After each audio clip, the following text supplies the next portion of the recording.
அஸ்வ கொடியை கொண்ட அசுரர்களின் குரு, மங்கள வாழ்வை அளிக்கக்கூடியவர். பாவங்களும் துக்கங்களும் காணாமல் போகும், பொன் பொருள் எல்லாம் மழையென சேரும், கடன் தொல்லைகள் நீங்க, நீங்காத தரித்திரமெல்லாம் சொல்லாமல் உங்களை விட்டு போகும். நேத்திரன், பிருகு, பார்க்கவன், சுகி, போகி, மகிழன், வெள்ளி, கவி, அசுர குரு, புகர், களத்திரக்காரகன், மலைக்கோள், இதெல்லாம் ஒருத்தருடைய பேர். இவரை தான் நீங்க அதிபதியா கொண்டிருக்கீங்க. சுக்கிர பகவானை ராசி அதிபதியாக கொண்ட துலாம் ராசிக்காரர்களுக்கு வணக்கங்க.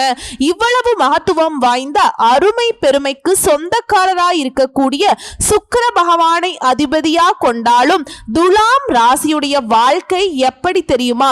அந்த துலாபரம் மாதிரி ஏற்றம் இறக்கம் ஏற்றம் இறக்கம்னு சொல்லிட்டு நிலையில்லாத வாழ்க்கை. ஆனா உங்களுடைய அதிபதி ஒருத்தனுடைய ஜாதகத்துல நல்லா வலுவா இருந்தார்னு வச்சுக்கோங்களேன், அவங்களுக்கு கீழே 1000 பேர் வேலை செய்வாங்க. பெரிய மாளிகை, வண்டி வாகன வசதியோட, ஆபரண சேர்க்கையோட, ஊரே மெச்சக்கூடிய வாழ்க்கை. இதோட 10 விதமான போகங்களுமே இவர் தான் அருளக்கூடியவருங்க. ஓகேவா? ஒருத்தருடைய ஜாதகத்துல இவருடைய திசை நல்லா இருக்கு அப்படின்னா பூர்வ ஜென்ம புண்ணியமும் சேர்ந்துச்சுன்னா சொல்லவே முடியாதுங்க. அதி அற்புதமான பலன்களை நீங்க அனுபவிக்க முடியும். தெருவுல நடந்து போகக்கூடியவங்க திடீர்னு அரசு வாகனத்துல உயர்ந்த பதவியில போறதுக்கான வாய்ப்பை இவரால தான் அமையும். தொட்டதெல்லாம் பொன்னா மாறும், இவங்க கண்ணுல பட்டது எல்லாமே சுபமா மாறும். அதிர்ஷ்டங்களால சக வாழ்க்கையுமே வளங்களாக மாற்றி கொடுக்கக்கூடிய பலமான கிரகம் தான் இந்த சுக்கிர பகவான். இவரை தான் நீங்க அதிபதியா கொண்டிருக்கீங்க. கேட்கவே நல்லாதான் இருக்கு, ஆனா என்ன பிரயோஜனம்? இவர் எங்களுக்கு அதிபதியா இருந்தாலும் ஒரு பிரயோஜனமே இல்லைங்கிறது தான் துலாம் ராசிக்காரர்களுடைய ஒரு ஆதங்கம்னு வச்சுக்கலாம். இது ஒரு புறம் இருக்கட்டும். இப்ப நான் உங்களுக்கு அதிபதியை பத்தி சொன்னதுமே நீங்க யோசிச்சிருப்பீங்க, கட்டாயம் இந்த ஆள் நமக்கு சாதகமா இல்ல, எப்படியாச்சும் இந்த ஆளை உஷார் பண்ணணும், நம்முடைய ஜாதகத்துல இவருடைய பலத்தை அதிகப்படுத்தி நம்ம நல்லா இருக்கணும்னு யோசிப்பீங்க இல்லையா? அதற்கான வழியை தான் நான் இப்ப சொல்ல போறேன். சுக்கிர பகவானுக்கு உரிய கிழமைன்னு பார்த்தோம்னாக்க வெள்ளிக்கிழமை. பொதுவாவே நம்ம எல்லாருமே வெள்ளிக்கிழமைனா கட்டாயம் ஏதாவது தெய்வத்தை நம்ம வழிபாடு செய்வோம். இதுல மகாலட்சுமி தாயார வழிபாடு செய்யறதும் சிறப்பான நாள் இல்லையா? மகாலட்சுமி தாயாரும் குபேர கடவுளும் நம்ம பூர்வ ஜென்ம கர்ம வினைகளுக்கு ஏற்ப பலாபலன்களை கொடுக்கக்கூடியவர்கள். அதை அனுபவிக்க செய்யக்கூடிய பொறுப்புங்கிறது உங்களுடைய அதிபதிக்கு தான் இருக்குங்க. சுக்கிர பகவான் தான் அதை பார்த்துக்கிறார். சோ ஒருத்தவங்க பணக்காரர்களா செல்வந்தர்களா இருக்கிறதும் இவருடைய அருளாசினால மட்டும்தான் இது கட்டாயமா நிகழும். சோ வெள்ளிக்கிழமை சுக்கிர ஓரையில இவரை வழிபாடு செய்வதனால சுக போக வாழ்க்கைய அனுபவிக்க முடியும். இதோட ஒருத்த பாத்தீங்கன்னா நிறைய பணம் வச்சிருப்பாங்க, நல்ல செல்வ செழிப்போட இருப்பாங்க, ஆனா அதை அனுபவிக்க முடியாத அளவுக்கு ஆரோக்கியத்துல பிரச்சனை இருக்கும். அப்போ அவங்களுடைய ஜாதகத்துல சுக்கிரன் நீச்சத்துல இருக்காருன்னு அர்த்தம். இப்ப என்னதான் குபேர கடவுளும் மகாலட்சுமி தாயாரும் உங்க வீட்டுல குப்பரை படுத்துக்கிட்டு இருந்தாலும், குத்த வச்சு உட்கார்ந்து இருந்தாலும், சொத்து சுகங்கள் எவ்வளவு இருந்தாலும் அதை அனுபவிக்கிறதுக்கு சுக்கிரனுடைய அனுகிரகம் தேவையில்லையா? ஒருத்தவங்க சுக்கிர தசை இல்லைன்னா நீங்க என்னதான் இருந்தாலும் அந்த சொத்து அழியுங்க. இப்ப என்னதாமா சொல்ல வர, டக்குன்னு சொல்ல அப்படின்னு யோசிப்பீங்க. அதனுடைய முக்கியத்துவத்தை சொல்றதுக்காக நான் இவ்வளவு தூரம் சொல்லிட்டு இருக்கேங்க. சரிங்களா? சோ சுக்கிர பகவானை நீங்க வழிபாடு செய்யணும்னா வெள்ளிக்கிழமையில சுக்கிரனுடைய அருளை பெறுவதற்கு வீட்டுல வெள்ளி பொருட்களை பயன்படுத்துறது நலம் சேர்க்கும். ஏன்னா வெள்ளியில தான் சுக்கிர பகவான் வாசம் செய்றார். சோ வெள்ளி பொருட்களை நீங்க பூஜைக்கு பயன்படுத்துறதுனால சகல சௌபாக்கியங்களும் உண்டாகும். இதோட சுக்கிர வழிபாடு செய்யணும்னு நினைக்கிறவங்க வெள்ளிக்கிழமையில காலை 6 மணியிலிருந்து 7 மணி வரைக்கும் சுக்கிர ஓரையை நீங்க பயன்படுத்தி அவருக்கு வழிபாடு செய்யலாம். அப்படி அதை தவற விட்டுட்டீங்க அப்படின்னாக்கா மதியம் 1 மணியில இருந்து 2 மணி வரைக்கும் சுக்கிர ஓரையில நீங்க இந்த வழிபாடு செய்யலாம். அதையும் தவற விட்டுட்டீங்க அப்படின்னாக்கா இரவு நேர வழிபாடு. பொதுவாவே தெய்வங்கள் ராத்திரி நேரத்துல வழிபாடு செய்யறதுங்கிறது ஒரு 6 மணிக்கு மேல செய்வோம். ஆனா இரவு 8 மணியிலிருந்து 9ங்கிறது சுக்கிர ஓரை. சுக்கிர பகவானுடைய வழிபாடுங்கிறது எந்த அளவுக்கு பெருசுன்னு சொல்லிட்டேன். சோ இந்த நேரத்துல நீங்க வழிபாடு செய்யறது அதுவுமே அதீத நட்பலன்களை கொடுக்கும். சோ காலையில 6 முதல் 7 மணி வரையிலான முதல் சுக்கிர ஓரை சுக்கிர வழிபாடு செய்யறதுக்கு சிறப்பான பலன்களை கொடுக்கும். தவறு விட்ட பட்சத்துல மற்ற நேரங்களை நீங்க பயன்படுத்தலாம். சோ அந்த வழிபாட்டின் பொழுது ஓம் சுக்கிர பகவானே போற்றி போற்றி இந்த மந்திரத்தை நீங்க எளிமையா சொல்லி முடிக்கலாம். இதனால வீடு வாங்குறது, நிலம் வாங்குறது, ஆடம்பர பொருட்கள் வாங்குறது, சொத்து சேர்க்கிறது, பேரு புகழ் எல்லாத்துக்குமே உங்களுக்கு ஒரு வழி கொடுப்பாருங்க. புரியுதுங்களா? இதோட இந்த சுக்கிர பகவானுடைய காயத்ரி மந்திரம் உங்களால முடிஞ்சதுன்னா சொல்லுங்க, இல்லைன்னா விட்டுருங்க. ஓம் அஸ்வத் வஜாய வித்மகே தன்னூர் அஷ்டாய தீமகே தன்னோ சுக்ர பிரச்சோதயா. இதை நீங்க சொல்லி வழிபாடு செய்யலாம். முடியாதவங்க ஓம் சுக்கிர பகவானே போற்றி போற்றி இவ்வளவுதாங்க. சிம்பிளா இவரை வழிபாடு செய்யறோம். இவருடைய பலத்தை அதிகப்படுத்துறோம். துலாம் ராசிக்காரர்களே, வாழ்க்கையில நம்மளும் உச்சபட்ச சுக வாழ்க்கையை அனுபவிக்கலாம். சரிமா, இந்த பதிவு எதுக்கு ஃபர்ஸ்ட் அதை சொல்லு. அதிபதியை பலப்படுத்திட்டீங்களா? அடுத்து நான் சொல்றேன். குருவால உங்களுக்கு ஒரு நல்ல காலங்க இந்த வருஷத்துல. எந்த கிரகங்கள் உங்களுக்கு சாதகமா இல்லாட்டியும் பரவாயில்ல, ஏன் உங்களுடைய அதிபதி உங்களுக்கு கைவிட்டாலும் பரவாயில்ல, நான் இருக்கின்ற அளவுக்கு குரு உங்களுக்கு ஒரு யோகத்தை கொடுத்து வந்திருக்காருங்க. சோ குருவால இனிதாங்க துலாம் ராசிகளுக்கு ஆட்டமே ஆரம்பமாக போகுது. தொட்டதெல்லாம் தங்கமாக மாறக்கூடிய காலகட்டம். குரு பகவானை பொறுத்த வரைக்கும் சுபத்துவம் பொருந்திய கிரகம் இல்லையா? சோ இவரை பொறுத்த வரைக்கும் உங்களுக்கு அதிர்ஷ்டங்களை அள்ளி கொடுக்க போறார். கொஞ்சம் நஞ்ச இல்ல. அடுத்த ஒரு வருஷத்துக்கு நம்ம தான் அப்படிங்கிற மாதிரி ரொம்ப நல்லா இருக்க போறீங்க. சோ துலாம் ராசிக்காரர்களுக்கு இந்த குரு பயிற்சியானது அருமையான காலகட்டமா இருக்க போகுது. அப்படி அவர் வந்து எங்கேயும் இருக்காருன்னு குறைவா எடை போற்றாதீங்க. அவரை சமாளிக்க முடியாத எத்தனையோ வரலாறுகள் இருக்கு. புரியுதுங்களா? அதுவும் எல்லாரும் பயப்படக்கூடிய சனீஸ்வர பகவானுக்கே பயங்கரமான பாடம் கற்பித்து கொடுத்தவர் நம்முடைய விநாயக பெருமான் தான். அதை மனசுல வச்சுக்கோங்க. அதுவே 9ஆம் இடத்துல குரு பகவான் இருக்கிறார். திருமண தடைகள் நீங்கும். திருமணம் ஆகல, திருமணத்துக்கு முயற்சி பண்ணிட்டு இருக்கோம், ஆண்கள் பெண்கள் ரொம்ப வயசாயிடுச்சு, இல்ல வந்துட்டு மறுமணத்துக்காக வரன் பார்த்துட்டு இருக்கேன், அதுவும் தடைபட்டு போகுது, இப்படி சொல்லக்கூடியவங்க எல்லாம் திருமண தடைகள் நீங்கும். திருமண காரியங்கள் கைகூடி வரும். திருமண யோகத்தினால வாழ்க்கை சிறப்பா அமையும். குறிப்பா உங்க விரும்பிய வாழ்க்கை துணை அமைவாங்க. அதே போல விவாகரத்தில் இழுபறியாக இருந்தவங்க அந்த இழுபறி தன்மை நீங்கி விவாகரத்து கிடைக்கும். அலுவலகத்துல இருந்த அவப்பெயர் மாறுது. அதாவது செய்யாத தப்புக்கு தண்டனையை அனுபவிச்சிருப்பீங்க. இதனால் வரைக்கும் கெட்ட பெயரை சுமந்துட்டு இருக்கக்கூடிய உங்களுக்கு அந்த தண்டனையில இருந்து விடுபடுறதுக்கு உங்க மீது தப்பு இல்லைங்கிறத மற்றவங்க தெரிஞ்சுக்கிறதுக்கான வாய்ப்பு அமையும். அதே போல குடும்பத்திலேயே உடன்பிறப்புகள் இருக்காங்கல்ல, சகோதர சகோதரிகள் பரம்பரை சொத்துக்காக கேஸ் கோர்ட்னு இழுத்திருப்பாங்க. அந்த சொத்துக்கள் கிடைக்கிறதுக்கான வாய்ப்பு உங்களுக்கு அதிகங்க. பெண்களை பொறுத்த வரைக்கும் ஏற்றமான காலகட்டமா இருக்க போகுது. உங்களுக்கு வரக்கூடிய வாய்ப்பை மட்டும் கரெக்டா பயன்படுத்திக்கோங்க. அது ரொம்ப நல்லது.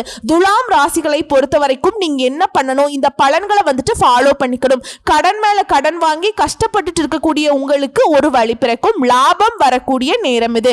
ஏன்னா லாபஸ்தானத்துல கேது இருக்காருங்க. 5ஆம் இடத்துல ராகு இருக்கார். 6ஆம் இடத்துல சனி பகவான் இருக்கிறார். பாக்கியத்துல குரு இருக்கிறார். அலுவலக ரீதியா சில சத்துருக்களுடைய தொந்தரவு பிரச்சனை இருந்திருக்கும்.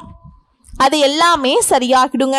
அதே போல ராமேஸ்வரத்தில் உள்ள பதஞ்சை முனிவர் கோவிலுக்கு போயிட்டு வரது சிறப்புங்க. குடும்பத்தோட போயிட்டு வாங்க, அமோகமான பலன்கள் கிடைக்கும். அதே போல நெய் தானம் கொடுக்கிறது நல்லது. துலாம் ராசிகளுக்கு ஜாக்பாட் யோகம் கிடைக்கும். நினைச்ச காரியங்கள் எல்லாமே நடத்தி முடிச்சுக்கக்கூடிய வாய்ப்பு அமையும். நீங்க எடுக்கக்கூடிய முயற்சிகள் எல்லாமே வெற்றி பெறக்கூடிய வாய்ப்பு இருக்கு. புதுசா நீங்க எடுக்கக்கூடிய படிப்புகள்ல வெற்றி பெறுவீங்க. முதல் 4 மாதங்கள் அப்படிங்கிறது எந்த ஒரு தடங்களும் இருக்காது. அதே போல திடீர் பணவரவு இருக்கும். அதே போல அரசியல் துறையில் இருக்கவங்களுக்கு எல்லாம் அரசியலே வேணாம்பா, விட்டு வெளியே போலான்னு நினைப்பீங்க. ஆனா திரும்பவும் நீங்க அதுக்கே போற மாதிரி மேல் இடத்திலிருந்து அழைப்பு வரும். இதோட மலை கோயில், கிராம கோயில், வட இந்தியாவில் இருக்கக்கூடிய கோயில்களுக்கு போகக்கூடிய யோகம் அமையும். ஆன்மீகத்துல அதீத நாட்டம் இருக்குங்க. துலாம் ராசியை குரு பார்க்கிறதுனால சுப பலன்கள் கிடைக்க போகுது. 3, 5ஆம் இடத்தை குரு பார்க்கிறார். சனி பகவான் 6ஆம் இடத்துல அமர்ந்திருக்கிறார். 25 ஆண்டுகளுக்கு பிறகுதான் இந்த துலாம் ராசிக்காரர்களுக்கு ஒரு மாற்றம் நிகழ போகுது. இது அருமையான காலகட்டமா அமைஞ்சிருக்கு. அம்மா எனக்கெல்லாம் இப்பதான் 5 வயசு 10 வயசு, எனக்கு அது 15 வயசு 18 வயசு இதெல்லாம் சொன்னா கூட சரிங்க. இந்த அமைப்புங்கிறது 25 வருஷத்துக்கு பின்னாடி இப்பதான் நிகழுங்கிறத நான் சொல்றேங்க. நல்ல எண்ணங்கள் வரும். ஆன்மீகம் தொடர்பான விஷயங்கள்ல நாட்டம் அதிகமாகும். இப்ப ஒரு சிலர் யோசிப்பீங்க, அப்ப என்ன எங்களுடைய எண்ணம் எல்லாம் கெட்ட எண்ணமா, இப்பதான் எங்களுக்கு நல்ல எண்ணம் வருமானு கேட்காதீங்க. அப்படி கிடையாது. எதுவுமே செய்யறதுக்கு ஒரு தயக்கம், பதட்டம், பயம் எப்படி இருந்துச்சு, நடக்குமா நடக்காதா, அந்த எதிர்மறை எண்ணங்கள் மாறுது. எதுவுமே முடியுங்க. நேர்மறையா யோசிக்க ஆரம்பிப்பீங்க, பாசிட்டிவா திங்க் பண்ணுவீங்கிறத தான் நான் சொல்றேங்க. அதே போல மேல் படிப்பு படிக்கக்கூடிய யோகம் அமையும். தொழில், வீடு, கோர்ட்டு கேஸ் வழக்குகள் இருந்த சிக்கல்கள் அனைத்துமே தீரப்போகுது. சிம்பிளா சொல்றேன், பொற்காலமா இருக்க போகுது. இதோட கேதுவுக்கு நீங்க பரிகாரம் செய்யறது நல்லதுங்க. கேதுவை நீங்க சரி கட்டணும்னா சிம்பிளா விநாயகர் பெருமான வழிபாடு செஞ்சா போதும். எப்பேற்பட்ட கிரக தோஷங்கள் இருந்தாலும் அது சரியாகிடும். கடுமையான வேலை கூட எளிமையாக முடிக்கிறதுக்கு விக்னங்களை தீர்க்கக்கூடிய விநாயகர் பெருமானை வழிகாட்டுவாருங்க. சிம்பிளா இருக்காரே, தெருவெல்லாம் இருக்காரே, இவர் வழிபாடு செஞ்சா எனக்கு மாற்றம் வருமான்னு நினைச்சிடாதீங்க. பெரியவங்க சொல்லுவாங்க இல்லையா, கடுகு சிறுத்தாலும் காரம் குறையாது. துலாம் ராசிக்காரங்க இந்த நேரத்துல ஏதேதோ கோயிலுக்கு போவீங்க, ஏதேதோ தெய்வங்கள் எல்லாம் வழிபாடு செய்வீங்க, மன நிறைவோட இருப்பீங்க. அப்படியே தெய்வத்துக்கும் பக்கமே இருக்கிற மாதிரி இருக்கும் உங்களுக்கு. சரிங்களா? குடும்ப விஷயத்துல கொஞ்சம் கவனமா இருந்துக்கோங்க. அறிமுகம் இல்லாத நபர்களை நம்ப கூடாது. சோசியல் மீடியால எல்லாம் பிரச்சனைகள்ல சிக்காம பார்த்துக்கோங்க. மற்றபடி எல்லாமே அதிர்ஷ்ட காலமா தான் இருக்கு. இதை கரெக்டா பயன்படுத்தக்கூடிய வகையில் தான் இது அதிர்ஷ்டமா இருக்கிறதும் இல்ல துரதிர்ஷ்டமா உங்களை கைவிட்டு போறதும் உங்க கையில தான். இதுல அஷ்டலட்சுமி வழிபாடு செய்யறதும் வெற்றியை கொடுக்கும். குரு உங்களுக்கு மதிப்பு, மரியாதை, நல்ல பெயரை கொடுக்கிறாருங்க. சமுதாயத்துல அந்தஸ்து உயரும். உள்ளத்தை தூய்மைப்படுத்தி உங்களுக்கு நல்ல எண்ணங்களை கொடுப்பார். பெருமாள் கோவிலுக்கு சென்று தாயார் சன்னதியில வழிபாடு செய்யறது நல்லது. அதே போல கோயில்கள்ல துலாபரத்தை பார்த்து வழிபாடு செய்யறது நல்லதுங்க. எப்படின்னா, இந்த கோயில்கள்ல குழந்தைகளுக்கு இடைக்கிடை காசு போடுறேன், இடைக்கிடைக்கு தான் நான் அதை போடுறேன் இதை போடுறேன் அப்படிங்கிற மாதிரி வேண்டுவாங்க இல்லையா, அதற்காக வைத்திருக்கக்கூடிய துலாபரத்தை துலாம் ராசிக்காரங்க கட்டாயம் பார்த்து வழிபாடு செஞ்சுட்டு வாங்க. உங்களுடைய வாழ்க்கையில ஏற்றம் வரும்.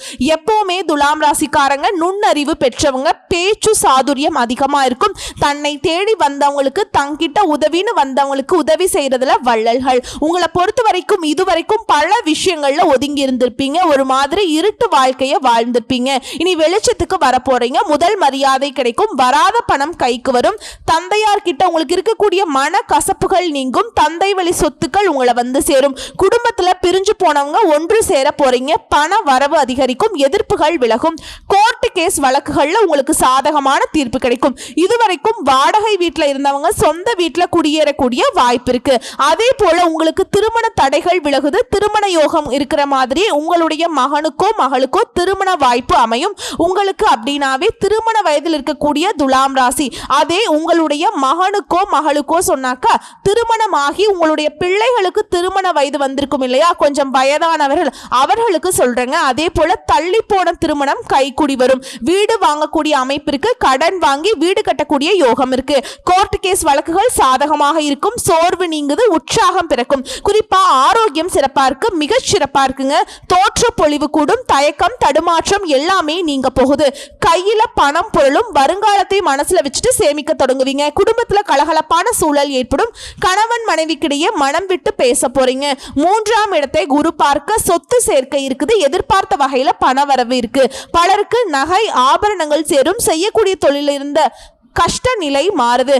5ஆம் மற்றும் 6ஆம் வீட்டை குரு பார்க்கிறாருங்க. இந்த இடம் குழந்தை பாக்கியத்துக்கான வாய்ப்பு கொடுக்கக்கூடிய இடம். திருமணமாகி ரொம்ப நாள் ஆயிடுச்சு, பார்க்காத வைத்தியம் இல்ல, போகாத கோயில் கொலை இல்ல, அவங்க சொன்னாங்க இவங்க சொன்னாங்க எங்கேயோ போயிட்டு வந்துட்டோம் அப்படின்னு சொல்றவங்களுக்கு பிள்ளை பேரு கிடைக்கும். ஆதாயம் இருக்குங்க. பிள்ளைகளால ஆதாயம் சேரும். பிள்ளைகளால பெருமைகள் சேரும். அதே போல கடன் பிரச்சனைகள் கட்டுக்குள்ள வரும். வாங்கிய கடனை சுத்தமா அடைச்சிருவீங்க. எடுத்த காரியங்கள்ல முதல் முயற்சியில வெற்றி கிடைக்கும். வண்டி வாகன வசதிகள் பெருகும். குலதெய்வ பிரார்த்தனைகள் நிறைவேற்றுவீங்க. இதோட உங்க குடும்பத்துல சந்தோஷம் பெருகும். கணவன் மனைவிக்கிடையே நெருக்கம் அதிகரிக்கும். பண வரவு திருப்திகரமா இருக்கும். விவாதங்கள் குறையும். வழக்குகள் சாதகமாகும். புதுசா நகை வாங்குவீங்க. பிள்ளைகள் கிட்ட உங்களுக்கு இருந்து வந்த மன கசப்புகள் நீங்கும். உறவுக்காரங்க வீடு தேடி வருவாங்க. புதுசா வாகனம் வாங்குவீங்க. இதோட பிள்ளைகள் விஷயம் சிறப்பா இருக்குங்க. பிள்ளைகள் வெளிநாட்டுக்கு, வெளி மாநிலங்களுக்கு வேலைக்காக அனுப்பி வைப்பீங்க. நல்ல வேலை கிடைக்கும். அரசாங்க வேலையே கிடைக்குங்க. அதே போல தாய் வழி உறவுகளால சின்ன சின்ன கருத்து மோதல் வந்து சேரும், அதை கொஞ்சம் பார்த்துக்கோங்க. மற்றபடி தைரியமா இருக்க போறீங்க. எல்லாத்தையும் ஒரு கை பார்த்துறாங்கிற அளவுக்கு இருப்பீங்க. எப்பேற்பட்ட கோர்ட்டு கேஸ் வழக்காவே இருந்தாலும் அதுக்கு சாதகமான தீர்ப்பு கிடைக்கும். பெரிய பெரிய பதவிகள் பொறுப்புகள் உங்களை தேடி வரும். கைவலி கால்வலி இதெல்லாம் விலக போகுது. ஆரோக்கியம் கூட போகுது. எல்லா விதங்கள்லயுமே வெற்றி. இதுதான் அதெல்லாம் சொல்ல முடியாதுங்க. ஆடம்பர செலவுகளை மட்டும் கொஞ்சம் பார்த்து பண்ணுங்க. உத்தியோகத்துல பணிச்சுமை கொஞ்சம் அதிகமாகும். அதே போல வண்டி வாகனத்தை இயக்கிறப்ப கொஞ்சம் கவனமா இருந்துக்கோங்க. அதே போல உங்களுக்கு போட்டிகள் எதிரிகள் இருப்பாங்க இல்லையா, அவங்க எல்லாம் உங்ககிட்ட போட்டி போடாம திகச்சு தெறிக்க ஓடுவாங்க. அந்த அளவுக்கு உங்க கை ஓங்க போகுது. அனுபவசாலிகளாக எல்லாருக்கும் ஒரு சிம்ம சொப்பனமாக திகழ போறீங்க. வியாபாரத்துல எல்லாம் கொடி கட்டி பறக்க போறீங்க. உத்தியோகத்துல எல்லாம் பதவி உயர்வு எல்லாம் தேடி வரும். சக ஊழியர்கள் கிட்ட நட்பு பாராட்டுவீங்க. மேல் அதிகாரிகள் உங்க திறமைக்கு அங்கீகாரம் கொடுப்பாங்க. தலைமை இடத்துல உங்களுக்கான இடம் அப்படிங்கிறது உயர்ந்துகிட்டே போகும். கணினி துறையில இருப்பவர்களுக்கு அயல் நாட்டிலிருந்து வாய்ப்புகள் தேடி வரும். சிலருக்கு புதிய சலுகைகள் கிடைக்கும். அலுவலகத்துல நல்ல சந்தர்ப்பத்தை நழுவ விட்டுறாதீங்க. கடைசியில எல்லாம் பெரிய நிறுவனத்துல வாய்ப்பு தேடி வரும். அரசு சார்பில் விருது வாங்கக்கூடிய அளவுக்கு எல்லாம் உயர்வை பார்க்க போறீங்க. ஒட்டுமொத்தமா இந்த குரு பயிற்சிங்கிறது எல்லா வகையிலுமே துலாம் ராசிக்காரர்களுக்கு வெற்றியும் மகிழ்ச்சியும் அள்ளி தருவதா அமைஞ்சிருக்கு. ஓகேங்களா? சோ இதெல்லாம் நிலைச்சிருக்க வியாழக்கிழமைகள் தோறும் குரு தட்சிணாமூர்த்தியையும் குரு பகவானையும் வழிபாடு செய்யணும். குறிப்பா நவ கிரகங்கள்ல வீற்றிருக்கக்கூடிய குரு பகவானுக்கு மஞ்சள் வஸ்திரம் சாற்றி அன்னைக்கு நீங்க மஞ்சள் நிற உடைகளை பயன்படுத்திக்கோங்க. அதே போல மஞ்சள் நிற பூக்களால குரு பகவானுக்கு அர்ச்சனை செய்து அப்புறம் மஞ்சள் நிற கொண்டக்கடலை நைவேத்தியமாக அவருக்கு வச்சு படைச்சிட்டு வரக்கூடிய பக்தர்களுக்கு கொடுங்க. உங்களால முடிஞ்சதுனாக்கா அந்த மஞ்சள் நிற கொண்டக்கடலை இருக்குல்ல, அதோட வெல்லம் சேர்த்து பசு மாட்டுக்கு உணவளிக்க கோடான கோடி தேவர்களுக்கு உணவளித்த புண்ணியம் உங்களை சேரும். எப்பேற்பட்ட பாவ கணக்கு உங்களுடைய வாழ்க்கையில இருந்தாலும் சரி, அது சுத்தமா ஜீரோக்கு வந்துருங்க. நல்லா இருப்பீங்க. அதே போல மாற்றுத்திறனாளிகளுக்கு உங்களால முடிஞ்ச உதவிகளை செய்யுங்க. எல்லா வகைகளிலுமே ஏற்றம் உண்டு, மாற்றம் உண்டு, முன்னேற்றம் உண்டு. நல்லது செய்யக்கூடிய குருவால துலாம் ராசிக்கு துன்பங்கள் இல்லாத துள்ளி குதிக்கக்கூடிய வாழ்க்கை கையில உண்டு. வாழ்த்துக்கள். வாய்ப்பை நழுவ விட்டுறாதீங்க. திரும்பவும் சொல்றதா முழிச்சுக்கோங்க. நிறைய விஷயங்கள்ல தெரிஞ்சுக்கோங்க. நன்றிங்க. வாழ்த்துக்கள். நன்றி. வணக்கம்.